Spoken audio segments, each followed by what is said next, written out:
Hello，各位觀眾大家好啊，我係 Hanny Lee。咁咧，我從廣西嚟到終身定居咧，都有20年嘅時間啦。從事房產經紀呢行咧，亦都係10年啦。我哋有做終身珠海嘅新樓啦，同埋二手樓嘅買賣，希望可以幫到大家。亦都非常感恩通過呢個平台認識到大家嘅。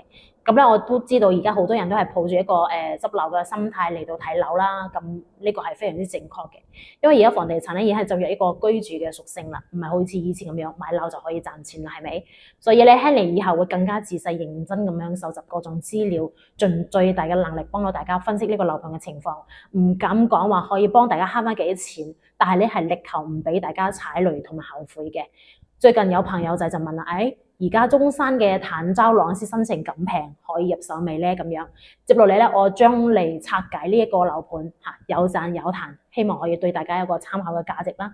咁我先講優點嚇，規模大，未來可期。咁總共咧係分5期嘅，而家先開發到2期。咁到時候等到項目全部落成，入住嘅人多咗之後咧，配套咧會慢慢越嚟越完善嘅，就好似而家坦洲嘅國際花城咁樣，係咪？地理優勢。咁係佢位於一個中山同埋珠海嘅交界處嚟嘅，同珠海香洲梗係一路之隔嘅啫，係緊鄰港澳兩地嘅，享受嘅係中山珠海嘅兩地配套，交通配套完善啊，係位於坦洲廢線與坦洲大道一個交界處，周邊有西部沿海高速啦、香海高速啦，同埋廣珠西線高速等等嘅。北咧就可以到廣州嘅市區、中山城區，南咧可以到珠海同埋澳門、香港等地嘅。周邊嘅配套成熟，享有中山珠海雙城繁華嘅配套啦，同有嗰個新武商圈啦、坦洲商圈啦，同埋南灣商圈等多個商圈嘅品牌開發商有朗詩集團開發，係綠色地產開發服務同埋先行者嘅保證嗰個建築質量啦，同埋設計水平，性價比高房價咧係對於周邊嘅項目係相對比較低嘅，甚至咧係比三鄉嘅價格都要平。全新精裝嘅單價咧係而家咧就係7000幾，之前係6000幾嘅，非常之適合預算有限嘅剛需購房者嚇。社區規劃完善，小區咧仲設咗運動公園啦、兒童公園啦、同埋小學啦、商業街啦。目前咧有啲配套已經慢慢咁落地啦。估計2期嘅交樓嘅時候咧，基本上嘅一個生活配套咧都係比較齊全嘅。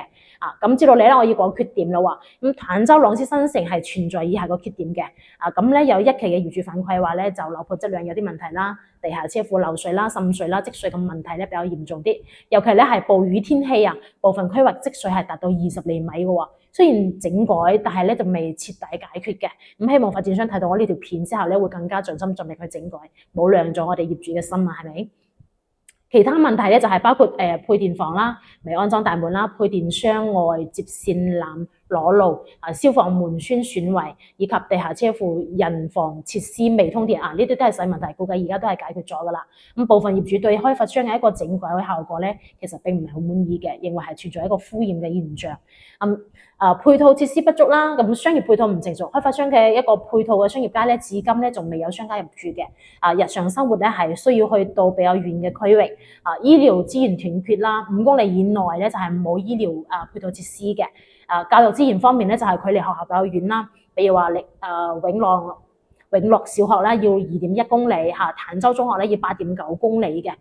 地理位置同埋交通，因為位置比較偏遠啦，係位於坦洲嘅永怡村，係靠近三鄉，距離嗰個坦洲核心區域係有一定嘅距離嘅。發展商有一個產權問題嘅。發展商咧曾經係因為資金問題咧導致嗰個項目爛尾。雖然係被朗詩地產接手盤活咗，但係咧仍然係存在一個司法案件同埋債務問題嘅。未來發展咧可能會有一啲不確定性。產權年限咧而家咧就剩低56年嘅啫，咁總共70年啊嘛，咁即係從我哋計到而家咧已經去到10幾年㗎啦，呢個睇你介唔介意啦。購房風險，目前咧喺度賣嘅2期咧係要到2026年，即係明年嘅年底先交樓，一個期樓嚟嘅，係存在可能會存在一個延遲交付嘅一個風險喺度嘅。咁總價40幾萬嘅房源係極少嘅，實際金價咧去到6000幾蚊、7000蚊大精裝。購房者需要謹慎甄別呢啲營銷嘅信息。如果你需要進一步了解呢個項目詳細嘅信息，先幫我撳個 like 俾下鼓勵，然之後可以掃我哋右上角呢個 QR code 加我 WeChat，我哋詳細再傾。咁下期再見啦，拜拜。